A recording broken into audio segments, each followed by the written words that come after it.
కర్కాటక రాశి వాళ్లకు ఈ వారం అనుకూలంగా ఉండబోతుంది.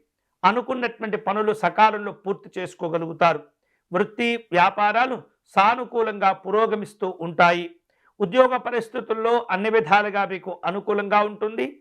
ఆశించిన ప్రయోజనాలు కూడా పొందుతూ ఉంటారు.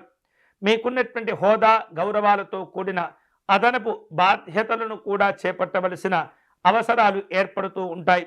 ఒక్కొక్కసారి పని ఒత్తిడి పెరుగుతుంది. విశ్రాంతిని కోరుకుంటూ ఉంటారు. మానసికమైనటువంటి ఆందోళన కూడా ఏర్పడుతుంది.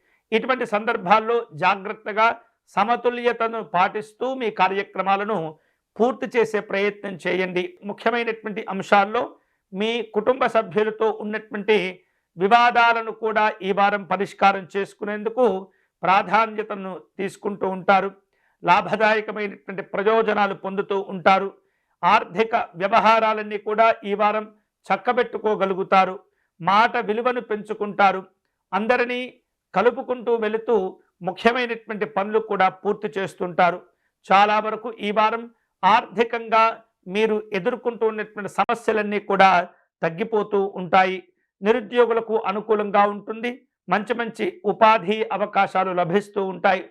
విద్యార్థులు పోటీ పరీక్షల్లో పాల్గొని మంచి విజయాలను కూడా సాధించుకుంటారు.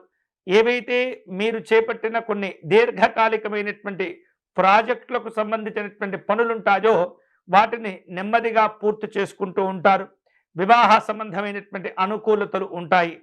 తెలిసినటువంటి వ్యక్తులతో సంబంధాలు కుదిరే అవకాశాలు ఉన్నాయి. దూర ప్రాంత ప్రయాణాలు చేస్తుంటారు. పిల్లలు చక్కగా వృద్ధిలోకి రాగలుగుతారు. అనుకున్నటువంటి పనులు పూర్తి చేసుకుంటారు. ఈ వారం కర్కాటక రాశి వారు శుభకరమైనటువంటి ఫలితాలను పొందే క్రమంలో లక్ష్మీ నృసింహస్వామి వారిని పూజించడం మంచిది. స్వామివారిని తులసీ దళములతో పూజించటము, పానకమును నివేదన చేయటము, అలాగే లక్ష్మీ నృసింహస్వామి వారికి సాష్టాంగ నమస్కారం చేసుకోవటం అనేది చాలా చాలా మంచిది. ఉత్తమమైనటువంటి ఫలితాలు కూడా పొందవచ్చు.